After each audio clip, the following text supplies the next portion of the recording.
माझी आई आणि माझा मुलगा जर का घरी असले तर मी सांगतो 2 लहान मुलं आहेत घरी. एक 75 वर्षाचं आहे आणि एक 6 वर्षाचं आहे. पहिला शॉट होता की ज्यामध्ये तो स्वामींचा प्रसाद स्वामींचा आहे म्हणल्यावर थुंकतो. म्हणजे इथे ऑडियन्सला किती राग आला पाहिजे त्याचा, पण तरी सुद्धा देऊळ बंद झाल्यानंतर सगळ्यात जास्त प्रेमात लोक ह्याच्या पडतात, राघव शास्त्री. येणाऱ्या गोष्टीची चाहूल लागायला लागते. कुठेतरी तो संकेत ती व्यक्ती, त्या व्यक्तीचा आत्मा तुम्हाला देत असतो. ती जाणीव आम्हाला खूप झाली. मला ती बातमी मिळायची आधी वडिलांच्या जाणीव. नमस्कार, मी तेजल चौकेकर खोत लोकशाही मिररमध्ये तुम्हा सगळ्यांचं मनापासून स्वागत करते. आज मिररमध्ये माझ्यासोबत गप्पा मारण्यासाठी एक खास कलाकार आलेला आहे, ज्याने मराठीसह हिंदी सिनेसृष्टीत देखील आपल्या अभिनयाने, डान्सिंग अंदाजाने, डॅशिंग लुकने प्रेक्षकांच्या मनात एक हक्काची जागा निर्माण केली आहे. अर्थातच माझ्यासोबत आहे हँडसम अंक अभिनेता कश्मीर महाजनी. कश्मीर, तुझं लोकशाही मराठीमध्ये खूप खूप स्वागत. खूप खूप धन्यवाद. सगळ्यात आधी कसं आहेस? एकदम मजेत. बिझी आहे खूप जास्त कामात आहे, which is a good thing. मला आवडतं. 2025 ची छान सुरुवात आहे. बिझी आहेस तर कश्मीर, माझा पहिला प्रश्न असा आहे की प्रत्येकाचं बालपण हे वेगळं असतं आणि ते टप्प्याटप्प्याने बदलत असतं. काहींचं बालपण चांगलं असतं तर काहींचं थोडंफार प्रमाणात वाईट असतं, म्हणजे थोड्याफार प्रमाणात. तर आणि ते परिस्थितीनुसार बदलत देखील जातं. तर आयुष्याच्या अशा कोणत्या टप्प्यावर तुला तुझी योग्य समज आली आणि तुझं बालपण थोडं काय प्रमाणात बदललं असं तुला वाटतं? नाही, आय फील बालपण मला असं वाटतं माझं बालपण मी आत्ता पण जपून ठेवलेलं आहे बऱ्यापैकी. ते मी माझ्या मुलात सुद्धा पाहतो. तो 6 वर्षाचा आहे आता. आणि प्रत्येक टप्प्यावर म्हणजे आता मी जसं माझ्या मुलाला वाढताना बघतोय ना, तर प्रत्येक आठवड्याला एक बदल घडत असतो.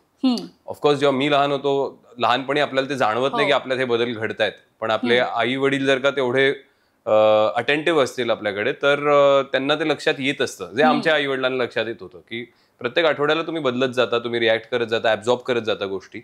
सो मला असं वाटतं की इट्स अ ग्रोईंग प्रोसेस. म्हणजे इव्हन बालपण मी अजूनपर्यंत जपलंय. म्हणजे मला म्हणायचा हेतू माझा आहे की मी कुठलीही गोष्ट ऍब्झॉर्ब करणं थांबवलं नाहीये. अच्छा. युजली बदल मेनली कधी घडतो माहितीये का, की तुमचं बालपण जेव्हा तुम्ही विसरून जाता किंवा ते हरवून जातं आणि तुम्ही गोष्टी ऍब्झॉर्ब करणं थांबवता.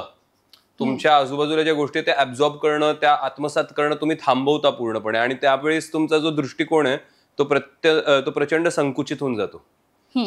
एक वन ट्रॅक माइंड तुमचं होऊन जातं. तुम्ही गोष्टी ऍब्झॉर्बच करणं सोडून देता, जे लहान मुलं खूप मोठ्या प्रमाणात करतात. सो बालपण जपणं म्हणजे काय, तर ते की तुम्ही कायम सतर्क राहा, कायम आजूबाजूला जे घडतंय त्यांनी तुम्ही अफेक्ट झाला पाहिजे, त्याला तुम्ही ते तुम्हाला कुठेतरी इथे भिडलं पाहिजे, ते सगळं तुम्ही आत्मसात केलं पाहिजे. चांगल्या गोष्टी, वाईट गोष्टी, योग्य गोष्टी, अयोग्य गोष्टी, सगळ्या गोष्टी. सो आणि ते तुमच्या कामात रिफ्लेक्ट झालं पाहिजे. सो आय थिंक बालपण अजूनही आहे कुठेतरी इथे जपलेलं आणि ते चालूच आहे आणि ते असावं मरेपर्यंत. आणि ते तुझ्या मुलामध्ये तू बघतोस? मुलामध्ये तर बघतोच मी माझं बालपण. कारण युजली माझ्या बालपणाच्या सगळ्या मेमरीज फेड आउट झालेल्या आहेत. मला फार फ्लॅशेस मध्ये आठवतं माझं बालपण.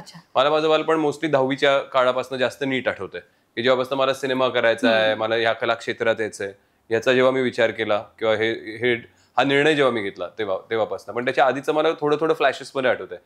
तर ते त्याच्यामध्ये बघतोय म्हणजे मला तो दिसताना असं वाटतं की अरे हो, हे मी केलं असेल या वयात, हे थोडं माझं काहीतरी आलेलं दिसतंय ह्याच्यामध्ये, मी पण असाच वागलो असेल या वयात, या सिच्युएशन मध्ये. त्या गोष्टी रिलेट होतात लगेच. खरं तू तुझ्या आईला गुरु मानतोस. प्रत्येक जणच आपल्या आई वडिलांना गुरु मानत असतो. म्हणजे जसं आईने तुला वाढताना पाहिलं तसंच तू आईचं आता वाढतं वय पाहतोयस. अशी कोणती गोष्ट तू आईमध्ये तुला जाणवली की तू म्हणू शकतोस की ही जगातली बेस्ट आई आहे? नाही, I don't feel. I think हे खूप सुपरफिशियल होईल असं बोलणं की ह्या गोष्टीमुळे ही सगळी जगातली बेस्ट आई वगैरे. ती माझ्याकरता बेस्ट, प्रत्येकाची आई त्याच्याकरता बेस्ट असू शकते. हे खूप सब्जेक्टिव्ह आहे. जगातली बेस्ट आई कोणीच होऊ शकत नाही. ती त्या मुलाकरता सब्जेक्टिव्हली जगातली सगळ्यात महत्वाची व्यक्ती असते. बेस्ट पेक्षा आपण हे म्हणू की सर्वात महत्वाची व्यक्ती ही आई असते. सो आता मला माझ्या आईचं, आता मी युजली बाहेर गेलो की मी सांगतो माझी आई आणि माझा मुलगा जर का घरी असले तर मी सांगतो 2 लहान मुलं आहेत घरी. एक 75 वर्षाचं आहे आणि एक 6 वर्षाचं आहे. पण ती रिव्हर्स तुमची I think by the time 55-60च्या पुढे तुम्ही गेलात ना, की मला माझ्या आईत ते दिसायला लागलं की तुमचं परत रिव्हर्स प्रवास सुरू होतो पूर्ण. तुम्ही परत लहानपणासारखे, म्हणजे तुम्हाला आता आम्ही अशा स्टेजला आहोत, मी आणि माझी बायको, की आता आम्हाला जसं लहान मुलाला जपायचंय तसंच आईला पण जपायचंय. दोघंही एकाच ह्याला आम्ही पकडतो, एकाच लेवलवरती, एकाच पॅराडाईम मध्ये आम्ही दोघांना पकडतो. कुठली एक गोष्ट नाही. एव्हरीबडी इज मदर, यार mother is mother. I mean मी गौरीला बघतो माझ्या मुलाबरोबर खेळताना, एका मोमेंटला प्रचंड कडाक्याचं भांडण झालं असतं, खूप ओरडलेली असते आणि मग मी कुठेतरी बाहेर जातो, काहीतरी काम करून परत येतो 10 मिनिटातच आणि मला एकदम असं वाटतं की अरे त्याला काहीतरी बघूया, तो त्याचा मूड बरा आहे का, तिचा मूड बरा आहे का, खूपच त्याला लागलं असेल, तो हर्ट झाला असेल, ती हर्ट झाली असेल आणि आतमध्ये जाऊन बघतो तर दोघं खिदळत असतात, परत एकमेकाच्या कुशीत गेलेले असतात. सो ते फार मोमेंटरी असतं 5-10 मिनिटाकरता. आणि I get surprise, I am like की अरे 10 मिनिटापूर्वी इतका आरडाओरडा सुरू होता, रडारड सुरू होती, भांडण सुरू होतं, 5-10 मिनिटात परत तिच्या कुशीत जाऊन परत त्यांचं खिदळणं सुरू आहे. That's a mother. आय मीन ते प्रत्येकाकरता त्याची आई बेस्ट असते. फार महत्वाची व्यक्ती असते, तुमच्या आयुष्यातली सर्वाधिक महत्वाची व्यक्ती. माझा पुढचा प्रश्न असा आहे, तू हिंदीतून सुरुवात केली आहे, मुस्कुरा के देख जरा हा तुझा पहिला हिंदी सिनेमा आहे. तो सिनेमाचा भाग तू कसा झाला, कसा मिळाला तो तुला सिनेमा, आणि तुला आधीपासूनच सिनेसृष्टीची आवड होती का? आपण सुद्धा सिनेसृष्टीत जावं असं तुला आधीपासूनच वाटत होतं का? हो, 10वी पासूनच. त्या सिनेमाचा भाग ऍक्च्युली मी सिनेमा शिकण्याकरता झालो. तो मी नाही म्हणत की हा माझा पहिला चित्रपट आहे. युजली मेन्शन पण नाही करत कोणाला. माझ्या मते माझा पहिला चित्रपट देऊळबंद आणि कॅरी ऑन मराठा हे 2 चित्रपट माझे पहिले मी मानतो की यांना चित्रपट म्हणायला हरकत नाही. मुस्कुरा के देख जरा आय थिंक एक नेट प्रॅक्टिस सारखी होती माझ्याकरता. मी होतो फक्त 22-23 वर्षाचा, 22 वर्षाचा होतो आणि मला कोणी उभं करत नव्हतं. I mean I was not getting an opportunity कुठे काम करायला. तर त्यामुळे तिकडे मला संधी मिळाली सेटवर राहण्याची. मला ते स्क्रिप्ट मुळीच आवडलं नव्हतं. मी ती संहिता वाचली आणि मी माझ्या वडिलांना दाखवली होती संहिता. तर त्यांनी वाचले होते, म्हणले काही सांगता येत नाही, चालू शकतात पिक्चर वगैरे. मी म्हटलं नाही चालणार, हा फार घाणेरडा आहे पिक्चर, ती स्क्रिप्ट नाही वर्क होणार आहे. पण मग द रिझन इज की मला सेटवरती राहायला मिळतं, मला 24 तास सेटवर काम करायला मिळतं. एक अख्खं वर्ष मी एका सिनेमाच्या चित्रीकरणाच्या अख्ख्या प्रोसेसमधनं गेलो. जरी मी हिरो म्हणून काम केलं असेल त्यात तरी सुद्धा मला त्याची वेगवेगळी टेक्निकल अंग कळली.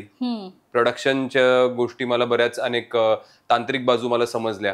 चांगली लोक जोडली गेली त्या सिनेमामुळे. मेहबूब म्हणून लिरिसिस्ट आहेत फार मोठे, ज्यांनी ए आर रहमानची बरीच गाणी लिहिली आहेत, रंगीलाची गाणी लिहिली आहेत, युवाची गाणी लिहिली आहेत, बॉम्बेची गाणी लिहिली आहेत. तर त्यांनीच त्या चित्रपटाची गाणी लिहिली होती. तर त्यांच्याशी माझी खूप छान दोस्ती झाली, मैत्री झाली. त्यामुळे त्यांच्याकडनं मला हिंदी माझी जी भाषा आहे ती मला साफ करून घेता आली त्यांच्याकडनं. सो त्याचा मला पुढे जाऊन 5-6 वर्षांनी खूप उपयोग झाला, जेव्हा मी हिंदी टीव्हीवरती किंवा हिंदी वेब शोज मध्ये काम करायला सुरुवात केली. सो अशा काही गोष्टी खूप, पण म्हणून तो चित्रपट खूप चांगला आहे असं म्हणणं योग्य नाही. तो चित्रपट नव्हता चांगला, त्याच्याशी जोडलेली माणसं चांगली होती जी मला मिळाली आयुष्यात, आणि म्हणून तो महत्वाचा चित्रपट आहे. आणि शिकायला देखील खूप काही मिळालं. प्रचंड सुरुवात झाली माझी. मला कोणीच सेटवरती काहीच काम देत नव्हतं. सो तिकडे मला काम मिळालं म्हणून मी गेलो. ती सुरुवात होती तुझी त्या. हा, मी एक ऑडिशन दिली जाऊन आणि ही लाईक इट आणि झालं, संपला विषय. खरं तर कुठून तरी आपली सुरुवात होत असते. ती सुरुवात आहे तुझी म्हणायला हरकत नाही. कश्मीर सरसेनापती हंबीरराव मध्ये तू छत्रपती शिवाजी महाराज आणि छत्रपती संभाजी महाराज या दोन्ही भूमिका साकारल्यास.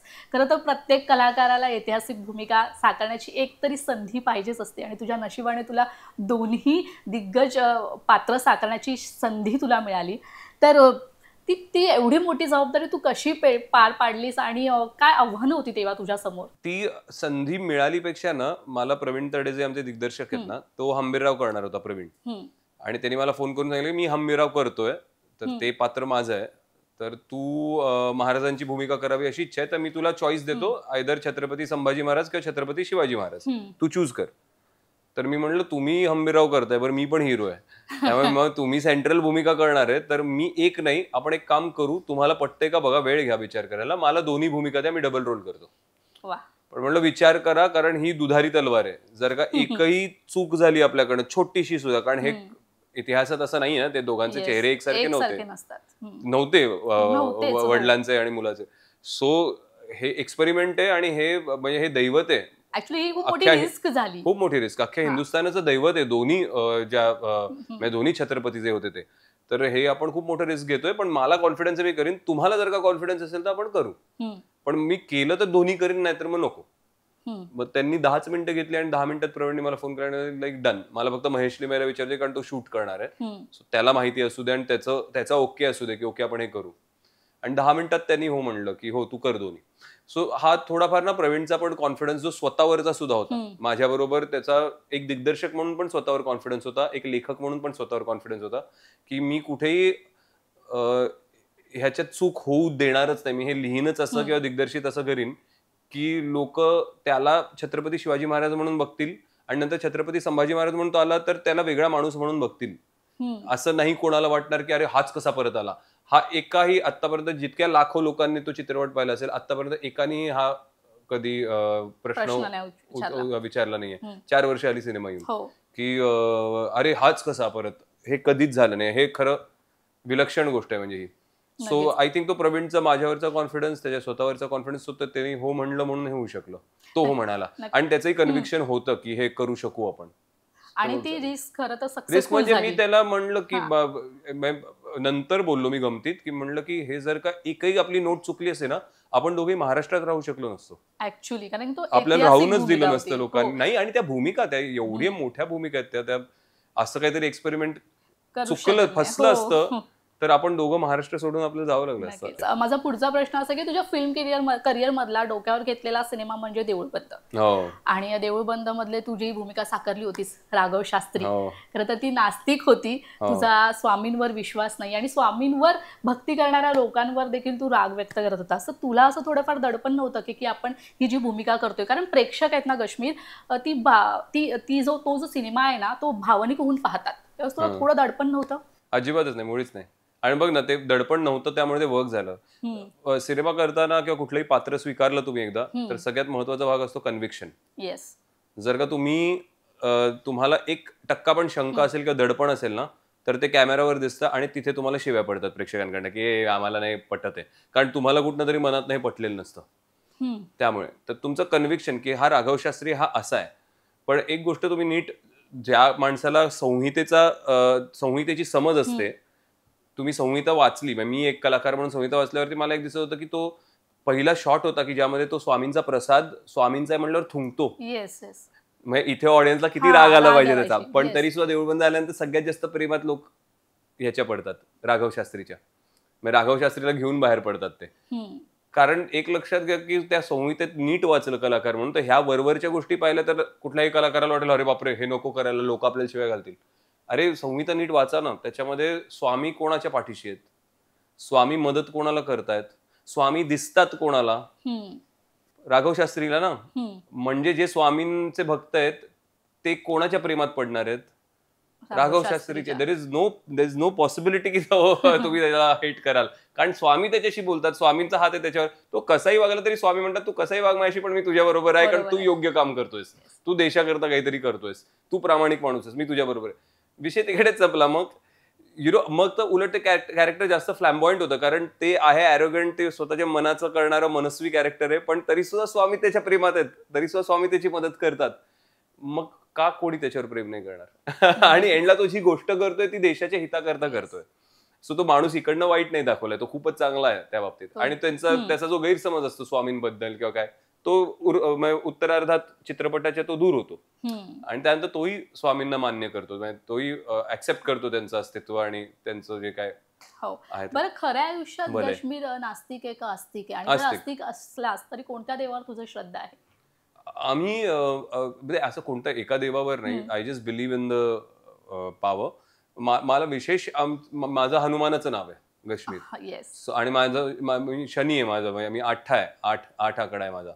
सो त्यामुळे हनुमानाचा आमच्या घरात विशेष आहे. माझा मुलगा आहे तो हनुमानाचा भक्त आहे.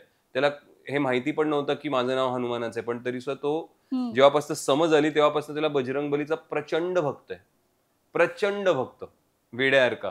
का आम्हाला माहित नाही.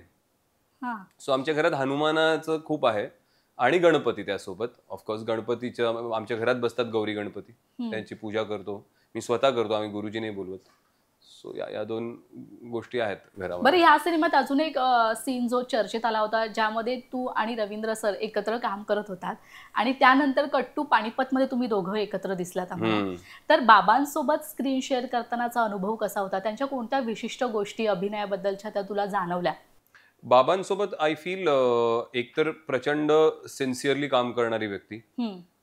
सेटवरती असताना आम्ही बाप मुलासारखं अजिबात वावरत नव्हतो. कट झाल्यावरती गप्पा टप्पा वगैरे होता तिकडच्या तिकडच्या, तेवढं ठीक आहे.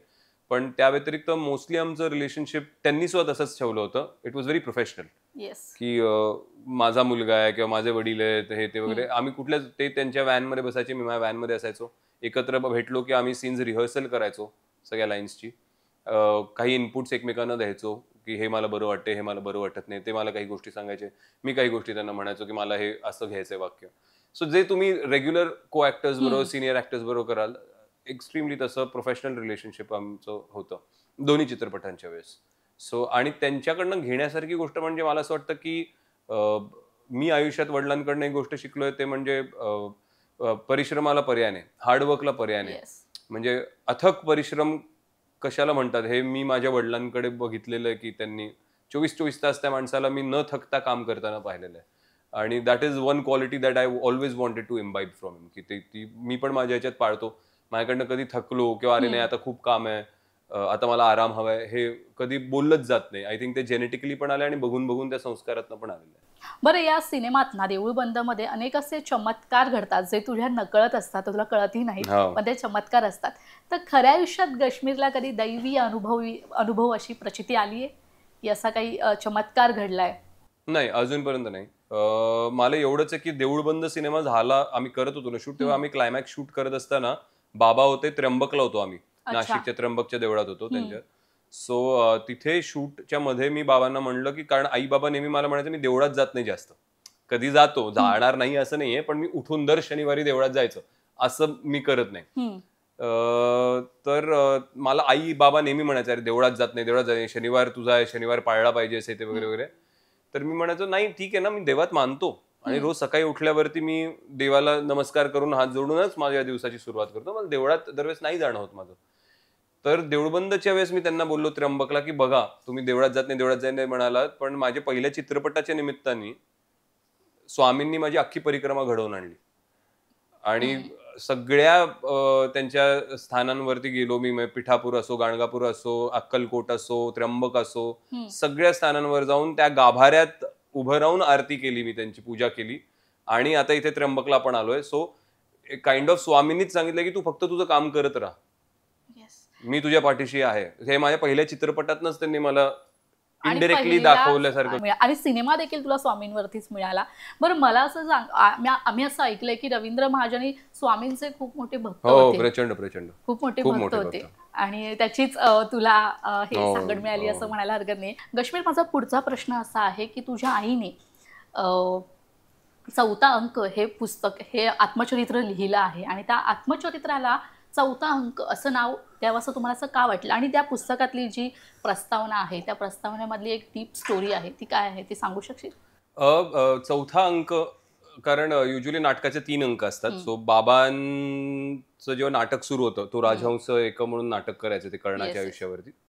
तर तेव्हा प्रयोग संपला की युजली सगळी कलाकार मंडळी ही बॅकस्टेजला पार्टी करायला बसायची. मग जेवण, ड्रिंक्स हे वगैरे सगळं यायचं आणि मग रात्री पार्टी व्हायची. प्रयोग चांगला सक्सेसफुल झाल्यानंतर छान श्रमपरिहार म्हणून. तर त्यावेळेस ते गमतीत म्हणायचे बाबा आणि सगळेच जण युजली की आता 3 अंक संपले, चला आता 4थ्या अंकाची सुरुवात. की आता 4था अंक सुरू. मग हा 4था अंक आपला बॅकस्टेजला लागलेला. सो युजली तेव्हा मी आईला म्हणलं की जेव्हा पुस्तक, कारण तू आत्मचरित्र लिहितेस, एक तर आत्मचरित्राचा मूळ सिद्धांत काय असतो की आत्मचरित्रात तुम्ही काही खोटं नाही लिहू शकत. तुम्हाला सगळं उघड खरं लिहायचं असतं तुमच्या आयुष्याबद्दल. कारण आत्मचरित्राचा हेतू हा असतो की तुमच्या आयुष्यातल्या केलेल्या चुका किंवा काही योग्य त्या गोष्टी किंवा तुमचा प्रवास हा तुम्ही खरेपणाने मांडला तर पुढची पिढी किंवा इतर कोणी जे ते वाचत असतील त्यातनं काही गोष्टीतनं प्रेरणा घेतील आणि काही गोष्टीतनं ते शिकतील की ह्या चुका कदाचित आपल्याकडनं होत असतील तर ते आपण नाही केल्या पाहिजे. हा बेसिकली हा हेतू असतो कुठल्याही आत्मचरित्राचा. त्यामुळे ते तुमचं आयुष्य जे जसंचे तसं मांडायचं असतं. आता एका अभिनेत्याचं किंवा एका निर्मात्याचं किंवा एखाद्या फिल्म लाईन मधल्या किंवा नाटक क्षेत्रातल्या माणसाच्या किंवा व्यक्तीच्या आयुष्यातलं कोणी दुसरं असेल तर त्यांनी जर का आत्मचरित्र लिहिलं तर त्या व्यक्तीचं जे, कारण नाटक क्षेत्र, फिल्म क्षेत्र, जे ही जी क्षेत्र आहेत, पॉलिटिक्स असो, क्रिकेट असो, नाटक क्षेत्र असो, बिझनेस असो, त्यातलं आम्ही 24 तास त्यात असल्यामुळे आमची फॅमिली ना ही खूप अफेक्ट होते त्यांनी, पॉझिटिव्हली सुद्धा आणि कधी कधी नेगेटिव्हली सुद्धा. कारण सिनेमा आम्ही स्टुडिओमध्ये सोडून घरी नाही येऊ शकत. नक्कीच. सिनेमा आमच्या बरोबर सगळीकडे फिरत असतो, नाटक आमच्या बरोबर सगळीकडे फिरत असतो, ते घरी पण येतं आमच्या बरोबर. कारण तेच विषय निघतात, तेच काम 24 तास चालू असतं. असं नाही की हा केला प्रयोग आणि घरी आला, असं नाही. त्याचे तालमी असतात, त्याला खूप गोष्टी असतात, त्याला खूप अंग आहेत त्याला. सो तो ते 3 अंक सोडले तर तो जो चौथा अंक ते गमतीत तेव्हा त्या पार्टीबद्दल बोलले होते. तर खरं बघायला गेलं तर त्या कलाकाराचं जे 3 अंकात तो जो उभा राहिला तुमच्या समोर एक पात्र म्हणून ज्याच्या तुम्ही खूप प्रेमात पडतायत, त्याचं घरी गेल्यानंतर तो चेहऱ्यावरचा रंग काढल्यानंतर जो घरी गेल्यानंतर त्याचा दैनंदिन आयुष्य सुरू होतं आणि त्यात ह्या सगळ्याचा इफेक्ट काय त्याच्या घरच्या लोकांवरती पडतो, तो त्याच्या आयुष्याचं खरं बघायला गेलं तर चौथा अंक आहे येस. की त्याचं खरं आयुष्य. सो त्यामुळे आईचं आयुष्य जे आहे ते सगळं बाबांसोबतच 45 वर्ष गेलेलं आहे. सो सगळे चढ उतार आयुष्यातले, कारण ती पडलीच त्यांच्या प्रेमात 16व्या वर्षी, 15व्या वर्षी त्यांचा अफेअर, 15-16 वर्षी अफेअर सुरू झालं आणि 20व्या वर्षी लग्न केलं. 18व्या वर्षी का 20व्या वर्षी लग्न केलं, 21व्या वर्षी माझी बहीण जन्माला आली. सो त्यामुळे तिचं प्रॅक्टिकली टीनेज पासनं ते 70 पर्यंत अख्ख्या आयुष्याचं सगळं स्पॅनच त्या माणसाबरोबर गेलाय पूर्णपणे. सो त्यामुळे चौथा अंक हे नाव मी म्हणलं की तुझं आयुष्य is synonymous with his life. So तू जो काही प्रवास मांडणार आहेस आणि खरेपणाने जर का मांडणार असेल, सगळ्याच गोष्टी तू रिव्हील करणार असेल, तर ते म्हणजे एक अविभाज्य घटक आहेत त्यांचं आयुष्य आणि सिनेमा लाईन आणि नाटकाची लाईन येते वगैरे, हे सगळं तू पण तेवढंच जगलीस जेवढे ते जगलेत. त्यामुळे हा तुमचं एकत्रच लाईफ आहे तसं बघायला गेलं. तुझं एकटीच असं नाहीये life. It's always been with him for 45-50 years. So त्यामुळे त्याचं योग्य नाव चौथा अंक असेल की ते 3 अंक तुम्ही पाहिलेत, हा चौथा अंक माझ्या आयुष्याचा मी समोर मांडते पुस्तकात. सो आय थिंक त्यामुळे ते योग्य नाव होतं त्या बरं. ते पुस्तकात एक प्रस्तावना आहे, त्या प्रस्तावनामागे एक डीप स्टोरी आहे, ती सांगू शकशील? नाही, मला 2 आहेत ऍक्च्युली. एक ते वडील गेल्यानंतरचं मला एक ते एक जाणीव आम्हाला झाली होती ती. हा, पण ती आहे पुस्तकात. आय थिंक इट्स जस्ट कधी कधी काय होतं ना की युजली तुम्ही ज्या व्यक्तीच्या खूप जवळ असाल आणि कुठल्या कारणांमुळे जर का तुमच्या आयुष्यात अशा काही घटना घडल्या असतील की ती व्यक्ती तुमच्यापासून दुरावली असेल आणि ती तुम्हाला सोडून गेली असेल किंवा तिने एकटं राहण्याचा निर्णय घेतला असेल, तरी सुद्धा काही तुमचे जी नाळ असते ना ती कधी नाही तुटत नाही. ती इनविजिबल असते. सो ती उम्बिलिकल कॉर्ड तुटत नाही कधी. सो कुठेतरी त्या व्यक्तीच्या हृदयात कायम तुम्ही असणार, भले ती तुमच्याशी 5 वर्ष बोलली नाही, 10 वर्ष बोलली नाही तरी, आणि तुमच्या हृदयात ती कायम राहणार. सो त्यामुळे कुठली अशी जर का घटना घडली जी तुम्ही अज्ञात आहात त्याच्याबद्दल, तुम्हाला ज्ञानच नाही त्याचं, पण पहिल्यांदा एक कॉस्मिक तुम्हाला हिंट्स यायला लागतात, इंट्युशन्स यायला लागतात. आपण इंग्लिशमध्ये आम्ही त्याला प्रेमॉनिशन म्हणतो की एक येणाऱ्या गोष्टीची एक चाहूल लागायला लागते कुठेतरी. तो संकेत ती व्यक्ती, त्या व्यक्तीचा आत्मा तुम्हाला देत असतो. ती जाणीव आम्हाला खूप झाली. मला ती बातमी मिळायची आधी वडिलांच्या जाण्याची. सो ती बातमी माझ्यापर्यंत पोहोचण्याआधी त्याची आम्हाला 2 दिवस आधीपासून थोडी चाहूल लागल्यासारखी झाली होती, जे कळत नव्हतं की हे असं का होतंय. आणि अचानक तो फोन कॉल आला आणि लक्षात आलं की असं काहीतरी घडलंय बहुतेक. ते पण बहुतेक, त्यांनी काही क्लिअरली सांगितलं नाही. मग पोचल्यावरती कळलं की हे घडलंय. त्यामुळे ती चाहूल, तर ते एक विलक्षण काहीतरी एक तो अनुभव होता. म्हणजे हे आपण सिनेमात किंवा पुस्तकांमध्येच वाचतो फक्त, तथाकथित हॉरर स्टोरीज किंवा गूढ कथांमध्ये वगैरे, पण आम्ही ते मी अनुभवलं, आईनी माझ्या अनुभवलं.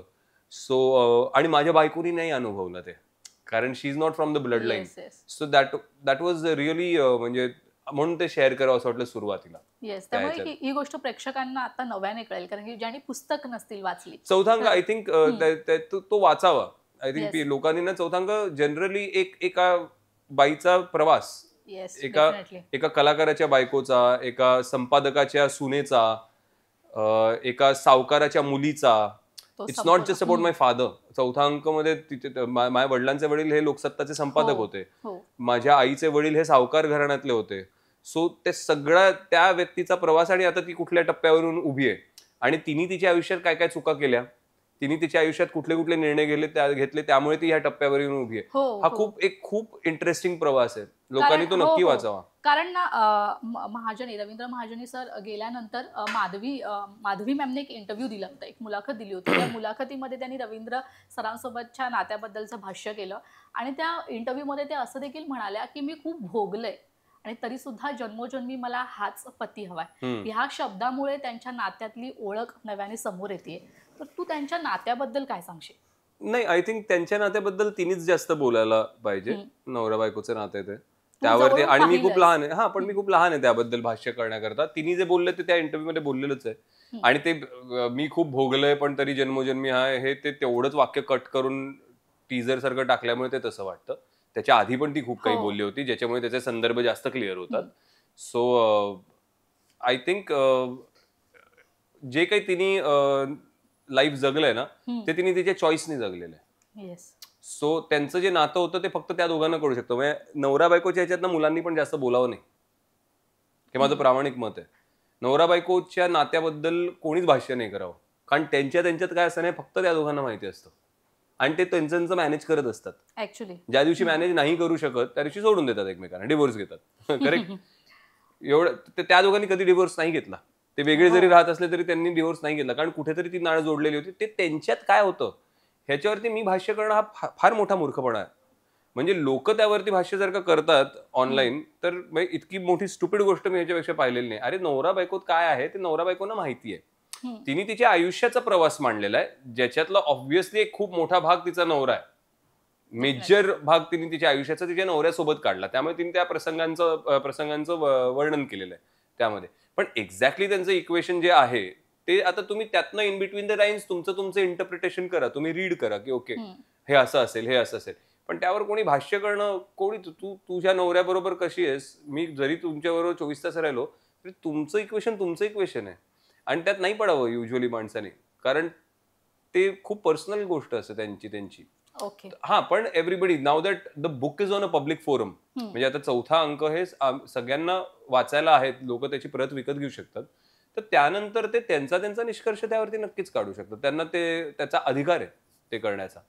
तर एखादा जण ते निगेटिव्हली घेईल, एखादा जण ते पॉझिटिव्हली घेईल.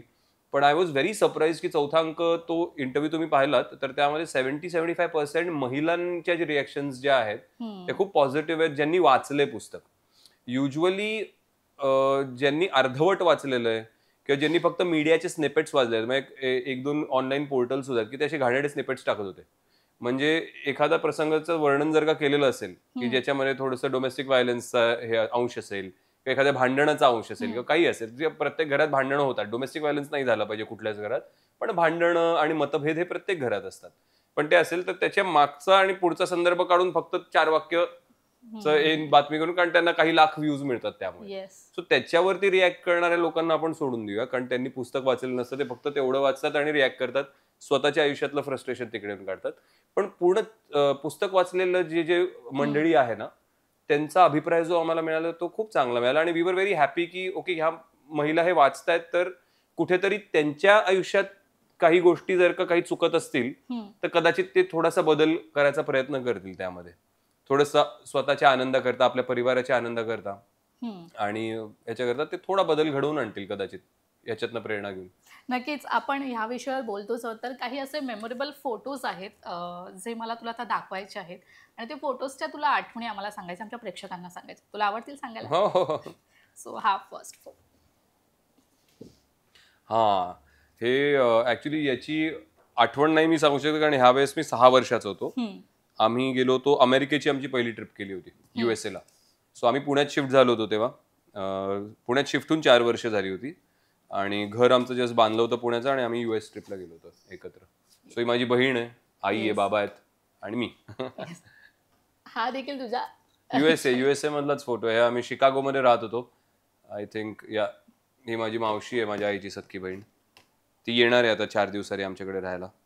सो ही माझी दुसरी तिची मुलगी, मावस बहीण माझी. हे USAचेच फोटोज काढलेस तू सगळे. हा माझ्या मुंजीतला फोटो. माझ्या माझ्या केस छाटायच्या आधी मुंजे झाली होती तेव्हा 7 वर्षाचा होतो मी, बरोबर याच्या 1-1.5 वर्षानंतर परत आल्यावर. ही आमच्या पुण्याच्या घरातच झाली होती मुंजे. हे माझी बहीण माझ्यापेक्षा 13 वर्षांनी मोठी आहे. सो मी काइंड ऑफ छोटी आईसारखीच आहे माझी ती. सो हे वाढदिवसाच्या दिवशी आय थिंक मला भरवताना, ओवाळताना. बरं, हा फोटो, या फोटो बद्दल तुला काय माहिती आहे का? हा माझ्या आईचा फोटो आहे. ही माझी आई बॅडमिंटन नॅशनल्स जिंकून आली होती. तेव्हाची तिची शील्ड आणि कप वगैरे इकडे दिसतोय. सो बॅडमिंटन नॅशनल्सला ते गेले होते, त्याच्यानंतरचा हा फोटो. कारण हे सगळे आई माझी एकदम बारकुडी होती. म्हणजे माझ्या वडिलांची आई जी होती ना, तिची सासू, माझी आजी, तिला गमतीत बंडल ऑफ बोन्स म्हणायची. म्हणजे हाडांचा सापळा, बंडल ऑफ बोन्स. सो इतकी बारकुडी होती. खरं तर हे सगळे फोटोज दाखवण्याचा हेतू म्हणजे त्या मेमरीज असतात, त्या आठवणी असतात, त्या प्रेक्षकांना ऐकायला देखील खूप छान वाटतात. त्यामुळे हे फोटोज दाखवण्याचा हेतू होते. माझा पुढचा प्रश्न असा आहे की रवींद्र महाजनी देखील म्हणजे 80च्या दशकातील एक देखणा चेहरा होते आणि तू देखील हुबेहूब त्यांच्यासारखाच आहेस आणि त्यांच्या लव्ह स्टोरीचे किस्से किंवा काही त्यांचे किस्से आम्ही खूप अनुभवलेत, ऐकलेत देखील. सो तुझे असे काही फॅन मुमेंट्स आहेत का, फॅन गर्ल्स मुमेंट आहेत का, जे आम्हाला ऐकायला आवडतील सगळ्यांना देखील? माहिती एक तर मी हे सांगू इच्छितो की 80च्या दशकातला सगळ्यात हँडसम नाही, आतापर्यंतचा मराठी सिनेमातला सगळ्यात हँडसम चेहरा रवींद्र महाजनीचे. मी पण त्या तोडीस तोड नाहीये अजूनही, असं मला वाटतं. आय थिंक बाबांचा थोडासा अंश आहे माझ्यामध्ये आणि आई, असं दोघांचं मिश्रण आहे. पण बाबा ती दैवी देणगीच होती, म्हणजे तेवढा हँडसम माणूस आजपर्यंत नाही घडला. सो तो वेगळाच छाम होता, त्याच्याशी आपण कम्पीट नको करायला जायला. महिलांचं मला असं सांगायचं की फिमेल फॅन फॉलोईंग वगैरे तुम्हाला विचारतेस तर आता मी खूप गावोगावी फिरतोय. माझा पुढचा जो चित्रपट येतोय मांजरेकरांचा, ती रोमॅन्टिक फिल्म आहे. पहिल्यांदा रोमॅन्टिक फिल्म करणार आहे मी, भव्य दिव्य लेवलची. 7 फेब्रुवारीला व्हॅलेंटाईन वीक मध्ये होणार आहे. सो मी शहरात जातो. मी आता साताऱ्याला जाऊन आलो, नाशिकला जाऊन आलो, आता उद्या वाशीला जाईन. आणि महिलांचा एक वेगळाच प्रतिसाद मिळतो. म्हणजे इव्हन माझा मागचा चित्रपट फुलवंती, सो आमच्या निर्मात्यांना किंवा डिस्ट्रीब्युटरना आधी वाटत होतं की हा फुलवंती म्हणजे फुलवंती फुलवंती फुलवंती.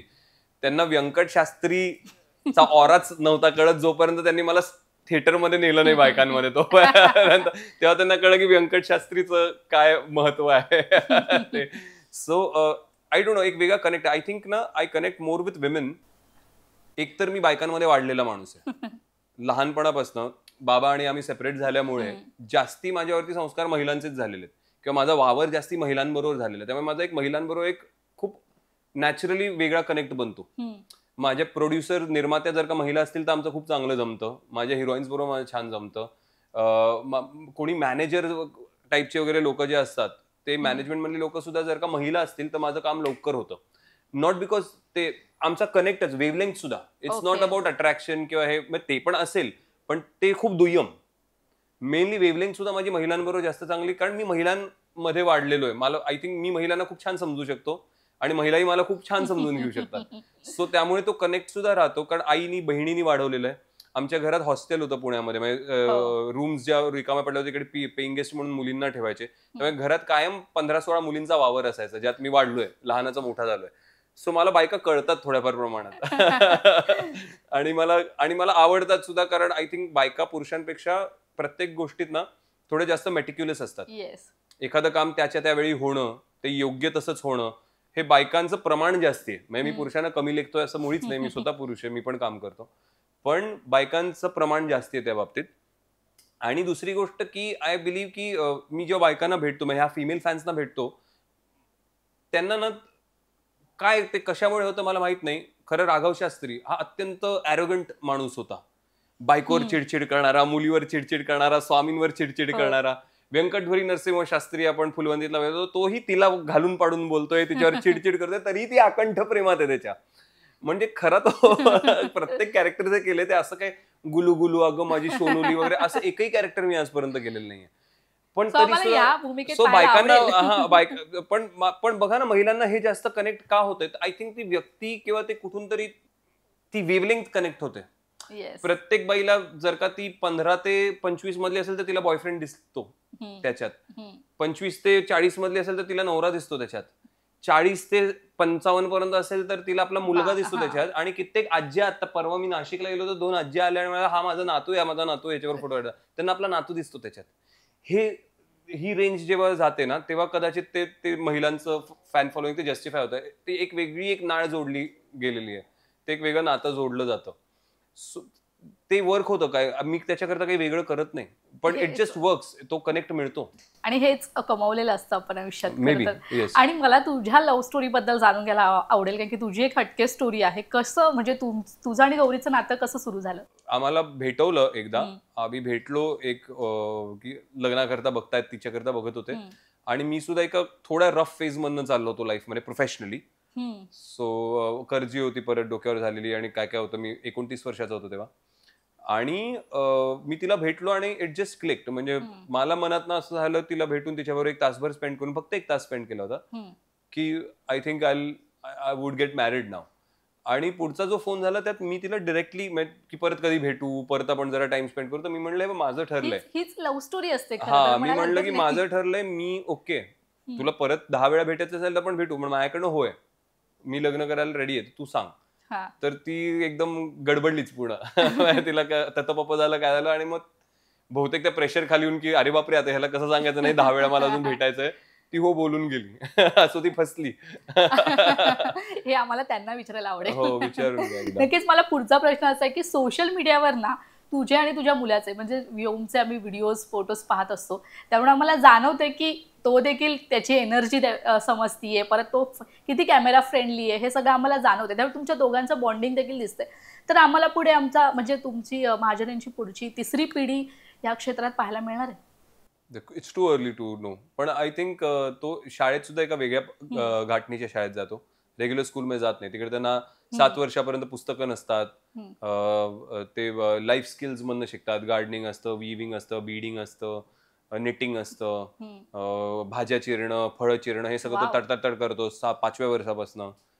सो हे मोठं स्किल्स करता आणि ह्याच्या करता. मल्टीटास्क आणि वेगळं खूप क्रिएटिव्हली त्यांना मुवमेंट एक्सरसाइजेस असतात, एक्सप्रेशन एक्सरसाइजेस असतात, आणि फ्री प्ले असतो. So he would go into the creative field असं आता वाटतंय, but it's too early to say. I mean a kid keeps evolving. त्याला जिथे जायचं तिथे, you never know, but is very expressive. आणि त्याच्यात एक उत्स्फूर्त खूप छान गोडवा आहे त्याच्यामध्ये. आणि तो खूप कॅमेरा फ्रेंडली आहे. चुकून आहे म्हणजे त्याला ऍक्च्युअली कॅमेरा तुम्ही दाखवला ना तर तो एकदम गप होतो. आम्ही त्याला नाही माहित असताना त्याला जेव्हा गौरी, मलाही माहित नसतं की गौरी आम्हाला शूट, मोस्टली ते व्हिडिओज गौरीने शूट केलेले आहेत जेव्हा आम्ही काहीतरी करतोय. हा, करेक्ट. सो ते तिचं स्किल आहे. तो त्याचं काहीतरी करत असतो. तो खूप छान नाचतो. प्रोफेशनली नाही नाचू शकत अजिबात, आणि तो क्लासला पण जायला नाही म्हणतो, पण तो खूप मस्त, त्याला रिदमचा खूप छान सेन आहे, त्याला म्युझिक प्रचंड आवडतं. तुझ्या स्टुडिओमध्ये येऊन कधी तो असा डान्स नाही करत, नाही म्हणतो. आम्ही फोर्स पण नाही करत. आमचं की ते मनातनं आलं पाहिजे, आतनं आलं पाहिजे की मला हे शिकायचं, त्यावेळेसच शिकवावं. बरं, तुझी एक ती अंजान सिरीज आहे, त्याच्यामध्ये तू एसपी विक्रांतची भूमिका साकारली होतीस. त्यात असं दाखवलंय की तू भूतांना घाबरतच नाही, तुझा विश्वास नाहीये त्यावर.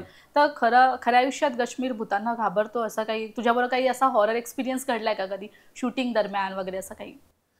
नाही, शूटिंग दरम्यान मला अंधाराची प्रचंड भीती वाटते पण. अच्छा. आणि व्योमला पण वाटते. म्हणजे आता तो मुंजीचा फोटो तुम्ही पाहिलात ना, तर तेव्हा मला अंधाराची तेव्हापासून खूप लहानपणापासून भीती आहे.